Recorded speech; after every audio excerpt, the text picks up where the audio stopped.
California. Golden beaches, perfect weather, tech innovation, and some of the most expensive housing on planet Earth. If you live here, you already know this painful truth. But have you ever wondered how it got this bad? And more importantly, is there any way out? Today, we're breaking down the California housing crisis in 2026. From million-dollar fixer-uppers to record homelessness, we'll explain exactly why the Golden State has become nearly impossible to afford and what's being done about it. Let's start with some numbers that'll make you wince. Back in the late 1960s, the typical California home cost about 4 times what the average household earned in a year. Not cheap, but manageable. Today, in 2026, that same home costs more than 11 times the average household income. And it's not just that California has always been expensive. The gap between California and the rest of America has exploded into a chasm. The median home here now costs 2.5 times more than the median home nationwide. Think about that. If you could afford a nice house in Ohio or Texas, that same budget might only get you a studio apartment in parts of California. And here's the kicker. Interest rates haven't helped either.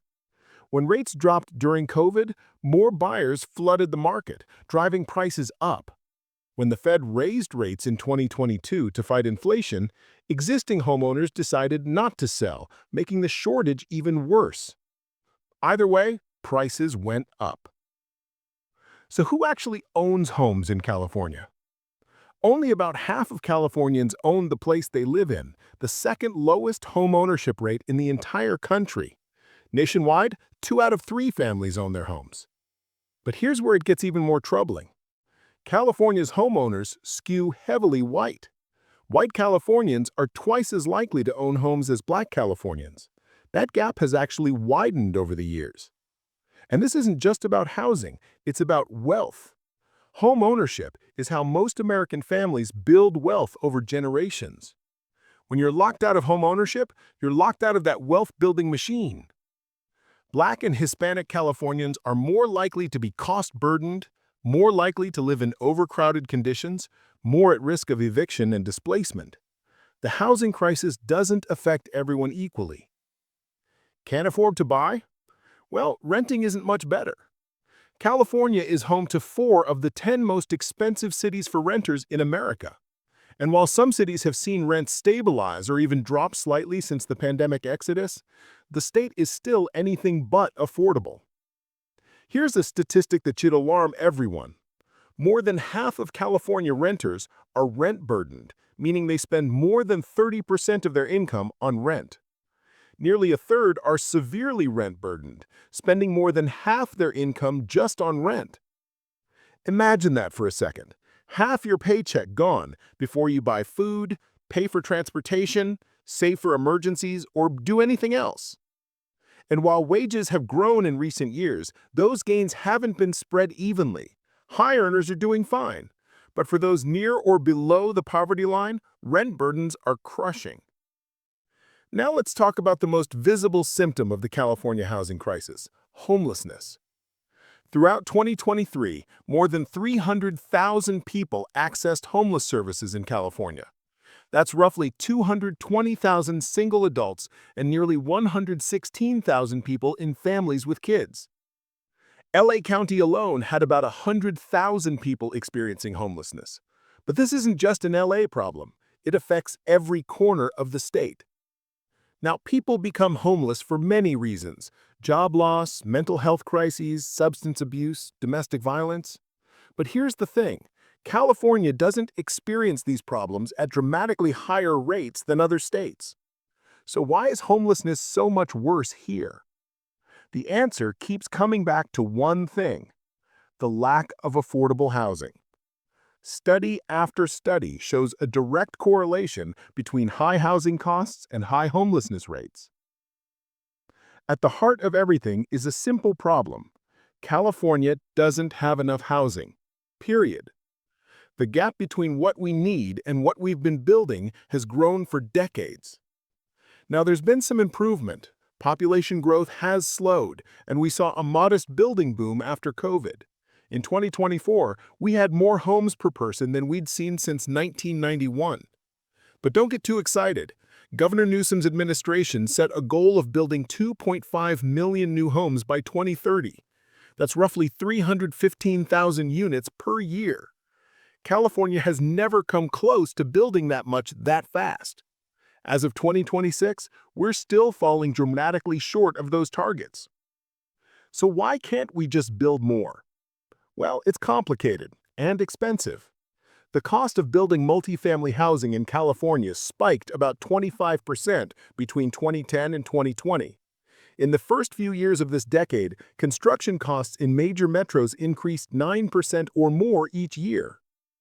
Two big culprits: expensive materials, which saw huge price spikes during and after the pandemic, and a shortage of construction workers. While the number of permitted housing units jumped 230% between 2009 and 2013, the construction workforce only grew by 45%. Why the labor shortage? Restrictive immigration laws, competition from higher-paying commercial projects, and an industry that's still recovering from the devastation of the Great Recession. But that's not all.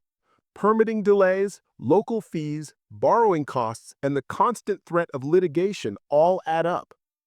Affordable housing is especially expensive because it has to meet heightened hiring, wage, and environmental requirements. Here's something that might surprise you. In California's major urban areas, the bulk of a house's price isn't the house itself, it's the land underneath it. That expensive land makes everything harder.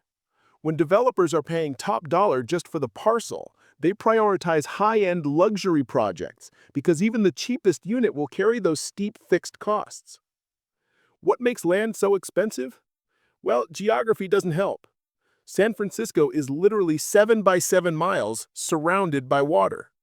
7 of the top 15 most physically constrained metro areas in the country are on California's desirable coast.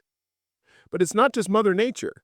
Many of these same places have placed massive restrictions on where, when, how, and how much construction can happen. For decades, housing simply hasn't kept up with demand. This brings us to one of the most controversial parts of the housing debate: NIMBYism, or not in my backyard. Who wants new housing in their neighborhood? Young buyers, new arrivals, nearby businesses, developers. Who don't? Often existing residents who worry about property values, construction noise, traffic, or losing the character of their neighborhood. And for generations, California gave local opponents powerful tools to block development. Restrictive zoning, lengthy design reviews, parking requirements, the California Environmental Quality Act, and multi-layered approval processes. You're most likely to find these restrictions where housing is already scarcest, in exclusive coastal urban areas. The results? Environmental law used to block bike lanes and affordable housing, cities declaring themselves mountain lion habitats or seeking historic designation to avoid building. Some even tried to shunt required housing onto parcels that were literally underwater. Whatever the motivation, environmental protection, traffic concerns, gentrification fears, or property values, the result is the same. Fewer homes get built, and prices keep climbing. Let's talk about public investment in affordable housing. In 2012, California dismantled its redevelopment agencies, the main local source for funding affordable housing. Between 2013 and 2018, state investments dropped from $1.3 billion annually to less than $500 million annually. The Newsom administration has ramped spending back up through bonds, tax measures, and one-time funding during good budget years. But even as spending has recovered, the cost of building affordable housing keeps climbing faster. As we head into 2026, advocates continue pushing for a permanent, reliable funding source rather than relying on one-time budget surpluses. It's hard to solve a problem when people can't even agree on what the problem is. Some state politicians blame local obstructionists. Their solution: strip away the procedural tools that NIMBYs use to block development and let the market build its way out of the shortage. But red tape has powerful defenders. City governments want local control and call state mandates undemocratic. Environmentalists don't want the legislature weakening environmental protections, even if those laws sometimes get weaponized against housing. Building trades and unions want to ensure high wages and union hiring requirements are part of any new construction. Anti-gentrification activists worry that luxury development displaces existing residents, even if it might lower prices over time. And traditional NIMBYs just don't want change in their neighborhoods. And then there's Proposition 13, California's famous tax revolt that capped property taxes. Does it contribute to the housing crisis?